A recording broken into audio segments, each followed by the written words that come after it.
In this episode of Essential Overlanding Gear, I go over the importance of having a portable jump starter. This piece of gear is especially essential to the single vehicle overlanders. Back on December 9th, 2017, I was with my wife and we were camping super remote on the outskirts of Joshua Tree National Park. Because this area is lightly trafficked, a dead battery would have left us dead. Almost every year, someone in Joshua Tree perishes due to excessive heat, either on foot or in a vehicle.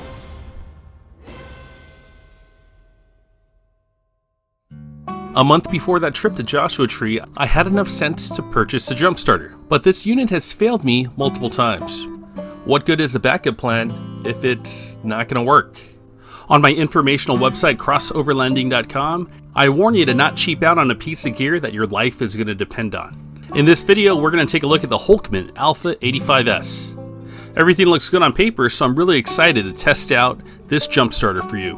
By the way, I was not paid to do this video, and I do not benefit from any sales of this item. I also already own the trusted Noco GB40, which has been pretty much bulletproof. There's no reason for me to be biased in this review. My buddy Donald at SoftRunNingTheWest.com did a really good job of explaining how these product reviews work. I'm not trying to sell you anything. It doesn't matter to me if you buy it or don't buy it. I have nothing to gain. This is just information for you to use if you're shopping for a fridge as well. Everything looks good on paper, so let's get this thing put to the test. There we go. I need to give you a disclaimer. I have an Optima yellow top battery. I actually carried it over from my Subaru Forester and put it into my Honda Passport. This battery is hard to kill. For much added assurance, buy one of these deep cycle batteries. Die, battery, die. Hook up my refrigerator. That should do the trick. Fridge is hooked up and it's not on. That's a good sign that the battery might be dead. Ooh. My wife is still sleeping, so I'm not gonna hold on the brake down. I'm gonna try to start this thing. It started. Oh, Jesus. I can't kill my battery. Difficulties. The engine's still cranking. Now I got the radio going. Oh, can I charge like my cameras and stuff Yeah. while you're at it? Yeah, hook him up, man. So we figured out a way to kill the battery. We're gonna run a microwave. Just throw it on top of the engine cover. Anyone got some pizzas? I got a White Castle burger. So, in case you're wondering, for the Honda Passport, you could clip onto this bolt right here by the airbox. Oh, let me show people that. It's right down there. There's a bolt. You just clip onto that. That clips onto the frame. And then positive, of course, right here. And you'll see that the negative is actually, you know, kind of blocked. This should kill the battery. Engine's not on, so the battery is not being recharged.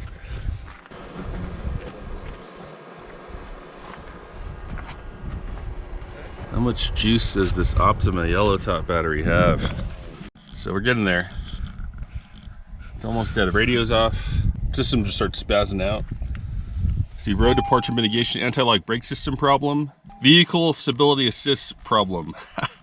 Hill start assist problem. Trailer stability assist problem. Uh-oh. Because you know I got a trailer. Road departure mitigation. Didn't it just say that? This was not planned for, but the Land Cruiser 100 series has a dead battery. Mine is dead. I just killed mine on purpose. Because you know the trailer stability assist has a problem. Oh crap. Yeah, wait 1 second. Yeah, it's dead.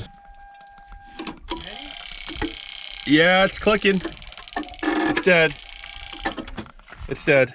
I'll give you a little hint. Instructions are on the back. Oh, says me not reading anything. Okay. 3 easy steps. Attach clamps, ready to go, start vehicle. Okay, I don't have to press any buttons on this thing. You do. I think I'm making it more complicated than. Okay, so try to figure this out. You could probably look at the front and just figure it out. Okay. Let's get it. It's funny, I have 2 dead batteries.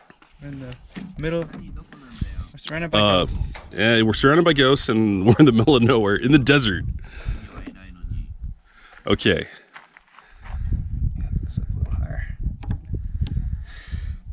Okay, so look. Okay. Do you see Ready. something turned on? It says ready. Oh, I guess that's the sign for me to go crank. Yeah, yeah. Come on, LC. Not yet. Oh, there it goes. Okay. That's scary. So it didn't crank it first, and then you did it again? Woo! Woo! No, that's it. I just did it once. Oh, you did it once. Okay, good. It went from 91 to 88. Okay, so we can die a few times. Nice. How about we trade? You grab this, I grab that. I like being behind the camera. Okay. And let's go. Let's go. Okay, so we're gonna go here. Just confirm that the battery is dead. Here, I'm gonna try to. Oh, Nope. those clicks. Let me get another shot of the clicks. Everyone hates that sound.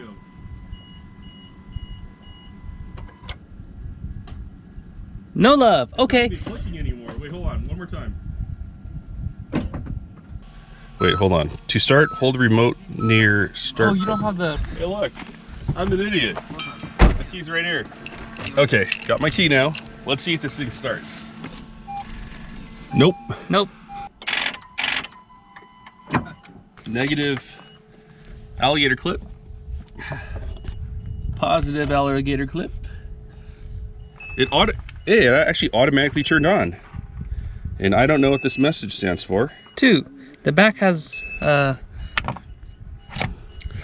2 means car equipment battery dead. Well, yeah, it is. You know what? It was off though. I didn't turn it on. So okay. I think you're let me- negative. Yeah, that alligator. popped off. Okay, so let's do this. Let's actually turn it on first. So we're gonna force it. So now it's turned off, and now it's ready. Okay. Okay. See, here we go.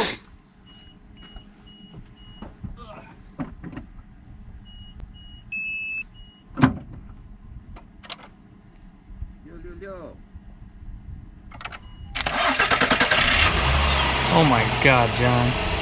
Can't believe you killed your battery. All right, guys and gals. So I just killed my Optima Yellow Top battery. It's a AGM. When you kill the battery like that, it loses some of its capacity.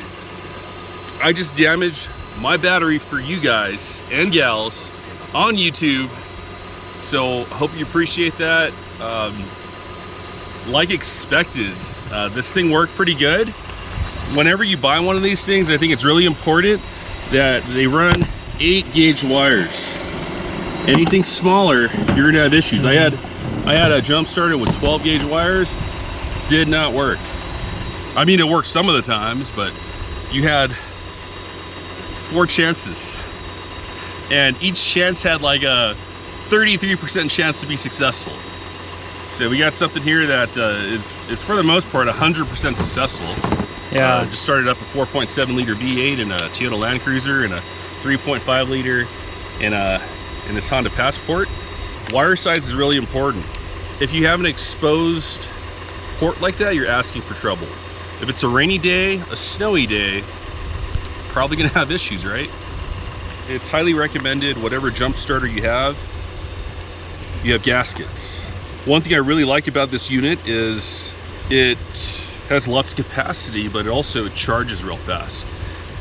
And to me, that means that I could use this for multiple uses. I could charge up my devices. I could use a 12 volt to inflate my air mattress. Take this with you, it feels like it's around like 3 to 4 pounds or so.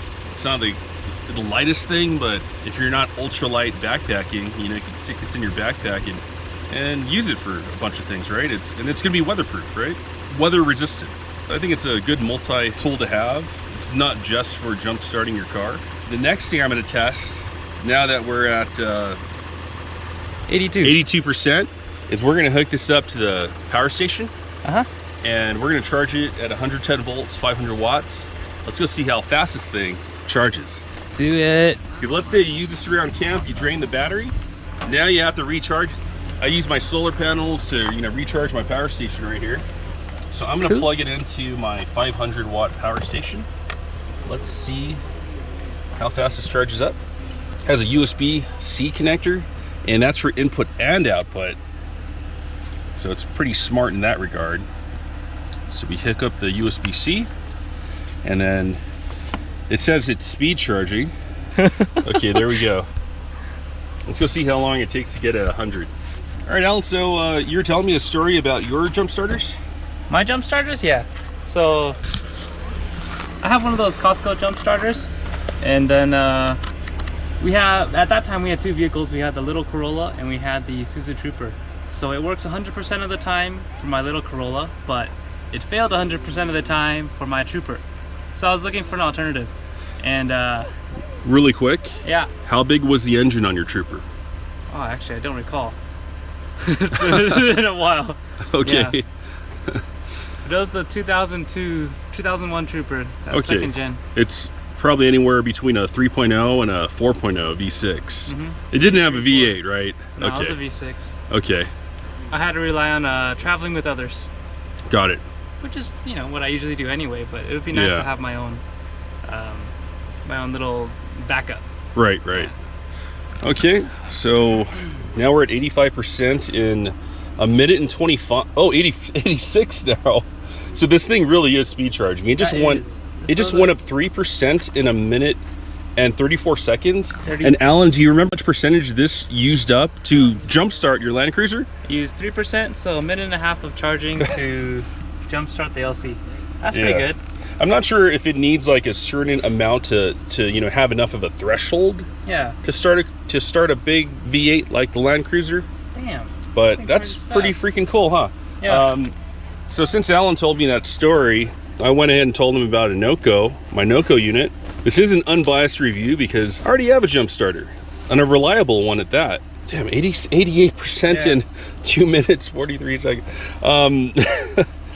That's the beauty of this, man. First of all, like, all you have on this is a USB out, and then a USB in, which is a USB micro, and then there's a light. You got a light. You have your override right here. One thing I don't like about this, Alan, is what happens is, like, you store this, right? And then something just taps it. It's not a very long press. Oh, I see. So it could just stay on in your bag. Exactly. Yeah, it happens to my camera light sometimes. Yeah. Super annoying. A little press is just going to turn it on. As with the Hulkman, you got to hold it, and now it's 89%. When powered on, the Hulkman unit will automatically turn off with no use for 2 minutes. When I left both lights on overnight, the Hulkman unit stopped at 75%, but the NOCO stayed on all night long. Crazy. So in about 5 minutes time, 8% in 5 minutes. that's pretty impressive. It's pretty good. It's pretty good. Yeah. Especially if you're just driving or something, just pop it in the back. So that does kind of prove my point, though. This is totally multi-use. It does more than just jumpstart. Yeah, shoot, I'll look into a Hulkman. It's just Yeah. under 100. Yeah. Not bad. They actually have a bigger unit too, the 10.0. Ooh, don't think I need that. Can't even think of a 10.0 engine. This is their smaller unit, I think. If they have one size smaller, I'd be interested too, because it's kind of big. Yeah. Yeah.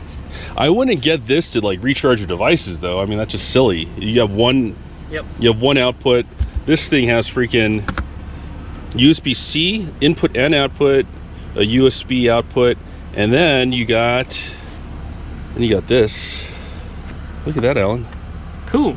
You got a SIG light. You do. Run my ham radio. Let's see if this is actually gonna hook up.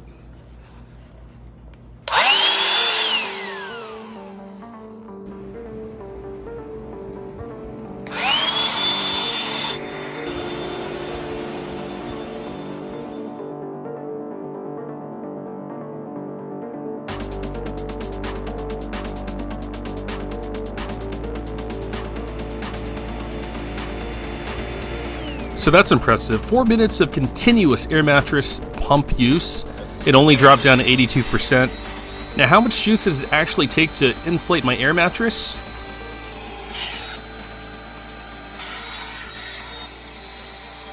Now it is dropped down to 95%.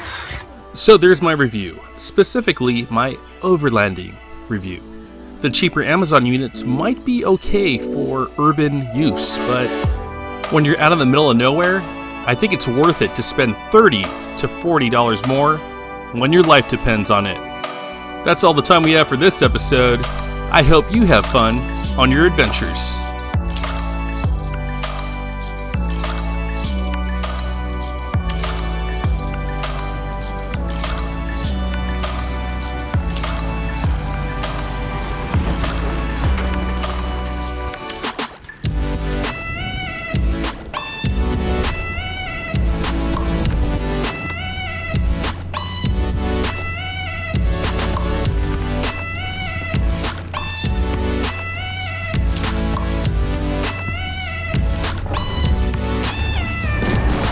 Okay, ready to go into the mine. It's time to explore.